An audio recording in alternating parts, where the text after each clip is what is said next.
The Rental Killer, the unsolved murder of Albert Kite. On the morning of May 24, 2004, a man named Albert Kite, who was normally a beacon of responsibility, wasn't showing up at work. When minutes began to turn into hours, Albert's co-workers began to grow worried. They decided to give Albert's home and cell phone a shot, hoping he'd pick up. Multiple calls yielded no results. So in desperation, they turned to the police. Later that afternoon, Aurora Police responded to Albert Kite's residence. Fearing that Albert may be in some kind of danger, officers made the decision to enter the home. There, these officers would make a horrifying discovery. This is the story of Oakey Albert Kite. He was an all-around nice guy. The divorced 53-year-old had lived in Aurora, just east of Denver, Colorado, since 1998. The house he lived in was a two-story townhouse, which had a lot of rooms inside. He decided to turn the finished basement into a standalone apartment and rent it out to get extra income. It wasn't until 2004 that things in his life began to change. First and foremost, he began dating a woman named Linda Angelopoulos. Then, earlier in 2004, the tenants that had been renting out Albert's basement apartment for a couple of years told Albert that they were planning to move out, and Albert began making plans to find another tenant. He received a couple of interested parties, but one who seemed more interested than others. One man responded to his advertisements for a roommate on May 19, 2004. This man, who identified himself as Robert Cooper, wanted to move in almost immediately. Albert told his girlfriend Linda about this potential tenant. Linda never saw this potential tenant's face. She later stated that the only time they were nearby one another, she had to duck in to use the restroom, and in the minute or two she was in there, this mystery man, Robert Cooper, found an excuse to leave. In her words, "He did not want me to see him at all." At that time, she nor Albert thought much about Robert Cooper's speedy exit. Maybe he had some social anxiety problems and didn't want to meet Linda for some reason.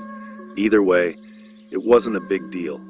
As long as the guy kept up with the rent, he could come and go as he pleased. 3 days later, on May 22nd, Albert drove his girlfriend Linda to the airport. She was leaving on a week-long trip.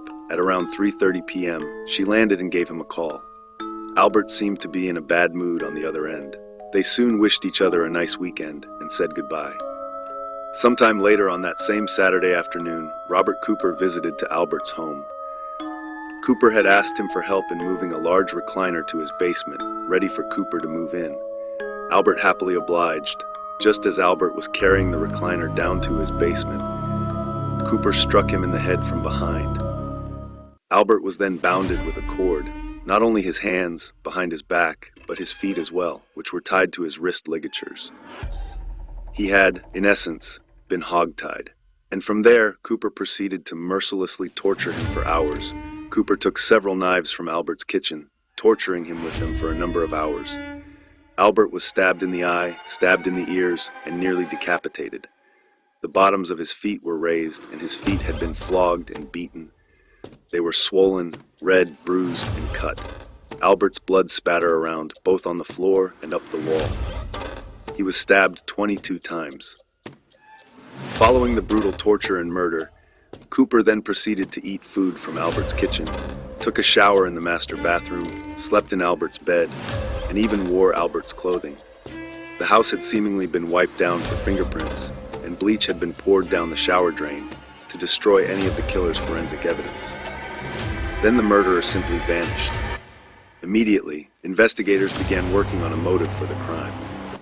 They then began to develop a theory that this was a methodically planned robbery, as police would soon learn that a couple of Albert's items seemed to be missing from his home, namely his vehicle and his cell phone. However, Albert's pickup truck was later found. The vehicle had been parked not far from his home. A quick check of his financial history showed that his credit cards had been used. Investigators were able to track down the specific ATM that the card had been used on at a nearby Wells Fargo. This ATM had a built-in camera and was able to give police a glance at the killer.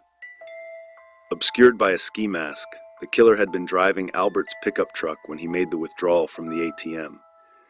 One of the things that made police disregard this case as a robbery is that while at the ATM, the killer withdrew an even $1,000.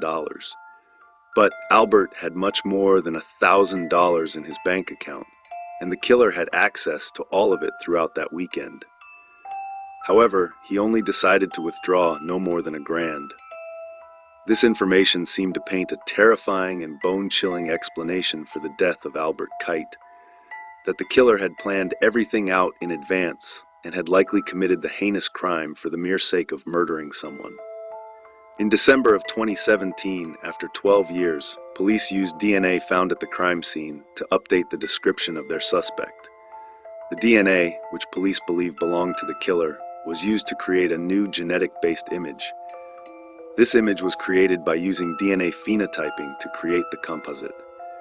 It brought new life to a case which had been cold for over 13 years. Perhaps one day this incredibly sinister figure will be brought to justice and this rabbit hole finally filled in. Until then, all we can do is shudder at the fact that people like Robert Cooper actually exist, and that, on any given day, they could choose to target you just for the thrill of it.